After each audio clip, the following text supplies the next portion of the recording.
Hi everyone, in this video I am introducing to you Jacobson asymmetric epoxidation. So it is basically a asymmetric epoxidation of an alkene.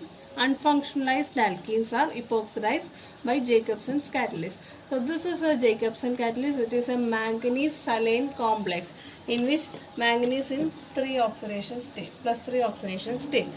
So this manganese is coordinated to two nitrogens of cyclohexyldiamine and two oxygens of this reagent, and the fifth one will be coordinated to chlorine.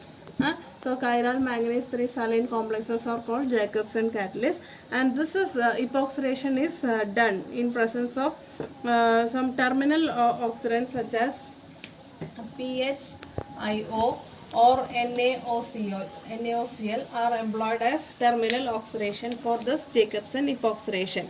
So if I am writing an example, this one, PHCH double bond CH3, we are employing Jacobson catalyst, which is giving the asymmetric induction in presence of oxidant NaOCl.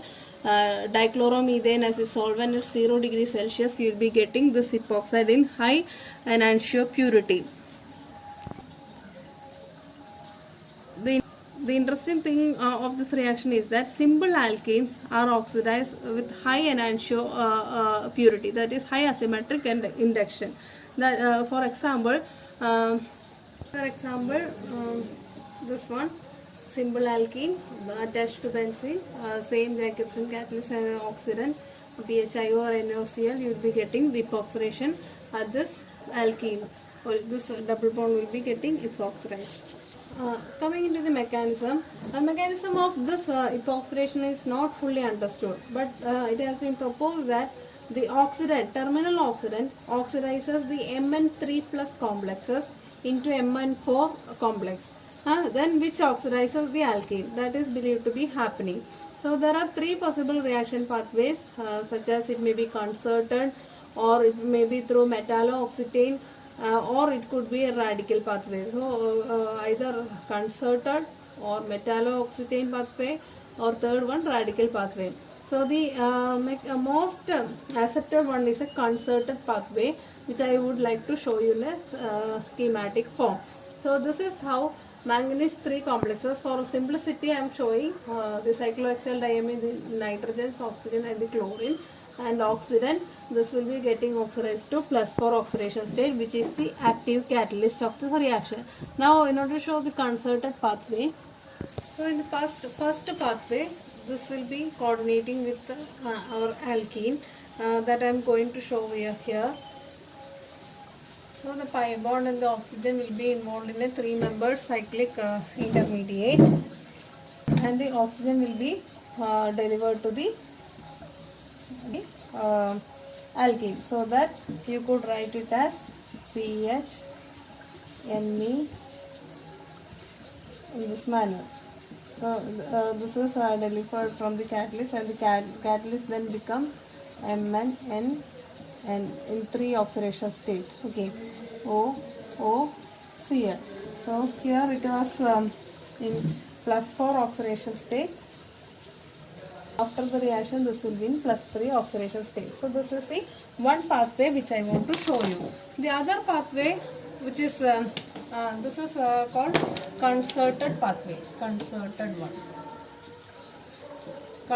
pathway. Second pathway is metallooctane pathway. So in this metallooctane pathway, this manganese and oxygen will be forming a cyclic intermediate like this, and then will be going to this position. This catalyst will be relieved.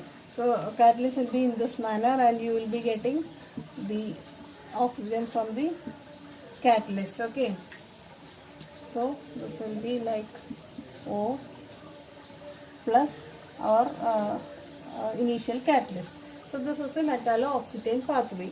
And the third one is radical pathway. As I said earlier, radical pathway. In the radical pathway, this pi bond is like radical. Okay, so this will be coordinated to oxygen, and this remains as radical. Okay, now what can happen? This can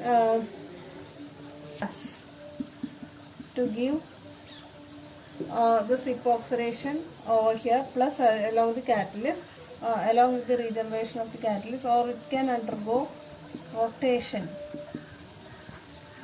and it will be giving the opposite one, like this opposite enantiomer. This is like cis that you are getting, and if it is undergoing rotation, you will be getting PH methyl like this one, or you can show it like this also, rotation. So plus catalyst.